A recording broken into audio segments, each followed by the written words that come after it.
আমরা দেখেছি জুলাই ফাউন্ডেশনের সিইও স্নিগ্ধ যিনি ছিলেন তিনি পদত্যাগ করে বিদেশে চলে যাচ্ছেন, কিন্তু তার জায়গায় আমরা কোনো শহীদ পরিবারের বাইরের কোনো কাউকে অ্যালাউ করতে চাই না।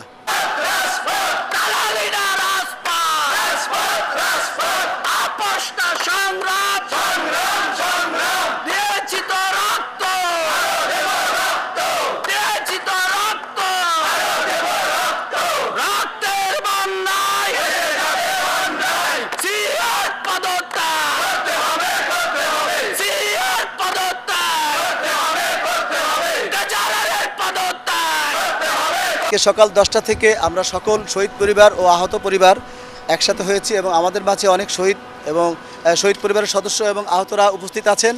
আমরা দেখেছি জুলাই ফাউন্ডেশনের সিইও স্নিগ্ধ যিনি ছিলেন তিনি পদত্যাগ করে বিদেশে চলে যাচ্ছেন, কিন্তু তার জায়গায় আমরা কোনো শহীদ পরিবারের বাইরের কোনো কাউকে অ্যালাউ করতে চাই না। আমরা চাইতেছি সিইও এবং ট্রেজারার জুলাই ফাউন্ডেশনের যারা পরিচালক হবেন তারা অবশ্যই শহীদ পরিবারের এবং আহত পরিবারের ভিতর থেকেই হবেন, এর বাইরে থেকে কেউ যেন না হয়। বিশেষ করে শহীদের যারা ওয়ারিশ শুধু যেন তারাই এখানে সিইও এবং ট্রেজারার হিসেবে থাকেন।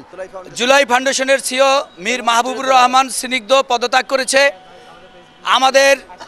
আমরা যারা ফাউন্ডেশনের মেম্বার আছি, জেনারেল মেম্বার আছি, আমাদেরকে নতুন যে সিইও নিয়োগ হবে এ ব্যাপারে আমাদেরকে কিছু না বলে হঠাৎ করে তারা নিজেরাই আমাদেরকে ডেকেছে, মিটিংয়ে ডেকে শুধু তারা নতুন সিইও যে নিয়োগ দিয়েছে এইটা আমাদেরকে প্রকাশ করেছে। আমরা সেখানে বাধা দিয়েছি যে আমাদের শহীদ পরিবারের অনেক মানুষ এখনও অবহেলিত আছে, যাদেরকে সরকার চাকরি দেওয়ার কথা বলেও তাদেরকে কোনো কর্মসংস্থান দিচ্ছে না, অথচ এই শহীদ পরিবারের প্রাণের একটা স্থান সেটা হচ্ছে জুলাই শহীদ স্মৃতি ফাউন্ডেশন।